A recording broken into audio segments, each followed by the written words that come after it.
ఇంకోటేంటంటే, మన బ్రెయిన్ ఎక్కువ పాజిటివ్ కన్నా నెగెటివ్ ఎక్కువ థింక్ చేస్తది. ఎందువల్ల అసలు?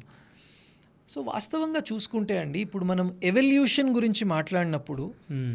ప్రస్తుతము మనము ఏదైతే హోమోసేపియన్స్ అంటామో, మన మెదడుని మనం కనుక చూసుకుంటే ఎవల్యూషన్లో మనము ఒక 100 ఏళ్ళు 200 ఏళ్ల క్రితము మనం బ్రెయిన్స్ని చూసుకుంటే 1000 ఇయర్స్ క్రితం కనుక మనము బ్రెయిన్స్ని కనుక చూసుకుంటే మన బ్రెయిన్లోని ఉండే ఈ ప్రీఫ్రాంటల్ కార్టెక్స్ కొద్దిగా చిన్నగా ఉండేది ఇంతకుముందు. హ్మ్.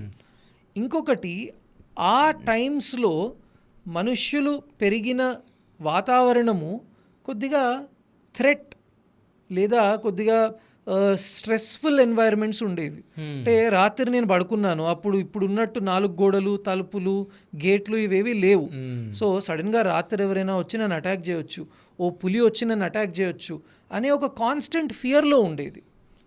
అందుకే ఈ ఎవల్యూషన్లో ప్రీఫ్రాంటల్ కార్టెక్స్ పెరుగుతూ వచ్చినప్పటికీ మన ఫియర్ సెంటర్ అదే విధంగా ఉండిపోవడము, అంటే కాన్స్టెంట్గా థ్రెట్ని పర్సీవ్ చేస్తూ ఉండడము అనేది జరుగుతూ వస్తూ ఉంది. ఓకే. అందుకే మన మెదడులు ఇవాళ కూడా ఎప్పుడైనా ఒక సంఘటనలో నెగిటివ్ని మొదట, పాజిటివ్ని తర్వాత చూడడము అనేది బ్రెయిన్కి బై డిఫాల్ట్ అలవాటయ్యి వచ్చినది. ఓకే. అంటే తయారీలోనే అది అలా వచ్చినది. ఇప్పుడు వాస్తవంగా నేను ఫ్రూట్స్ తింటున్నాను అనుకోండి, గ్రేప్స్ తింటున్నాను అని అనుకోండి. హ్మ్. సో ఇప్పుడు ఆ గ్రేప్స్లో ఒక పుచ్చిపోయిన గ్రేప్ని ఐడెంటిఫై చేయడం ఎక్కువ ఇంపార్టెంట్. అవును. ఒక తీయగా ఉన్నదాన్ని నేను నెగ్లెక్ట్ చేసినా పర్లేదు, హ్మ్. కానీ ఏదైతే కొద్దిగా పుచ్చిపోయి ఉందో, కుళ్ళిపోయి ఉందో దానిని నేను పక్కన తీసి పెట్టడం ముఖ్యం. అవును. అలానే నేను ఒక అడవిలో నడుస్తున్నాను అనుకోండి, కొద్దిగా ఎక్కడైతే చెట్లు, పుట్టలు, మొక్కలు ఉన్నాయో నేను నడుస్తున్నాను అనుకోండి, అక్కడ ఒక జంతువో ఒక పామో వస్తుందేమో దానిని ఐడెంటిఫై చేయడం ముఖ్యం. హ్మ్. ఒక బ్యూటిఫుల్ ఫ్లవర్ని నేను ఇగ్నోర్ చేసినా పర్లేదు. హ్మ్. ఆ విధంగా నెగటివ్ని చూడడము has always been a survival instinct. Okay.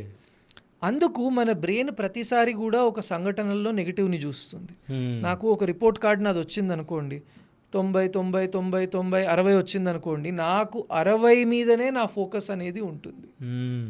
అయితే ఈ రకమైన థింకింగ్ మన బ్రెయిన్ యొక్క ప్రిమిటివ్ ఏరియాస్ నుండి వస్తూ ఉంటాయి. మన బ్రెయిన్లోని కూడా ఇప్పుడు నేను చెప్పినట్టు ఈ ప్రీఫ్రాంటల్ అనేది అడ్వాన్స్డ్ ఏరియా. ఇప్పుడు ఏ రకంగా అయితే ప్రతి సంవత్సరము యాపిల్ వాళ్ళు ఒక అప్గ్రేడెడ్ వర్జన్ని తీసుకొస్తారో, శాంసంగ్ వాళ్ళు ఒక అప్గ్రేడెడ్ ఫోన్ని తీసుకొస్తారో, అదేవిధంగా మన బ్రెయిన్లోని కూడా అప్గ్రేడెడ్ ఏరియా ఈ ప్రీఫ్రాంటల్.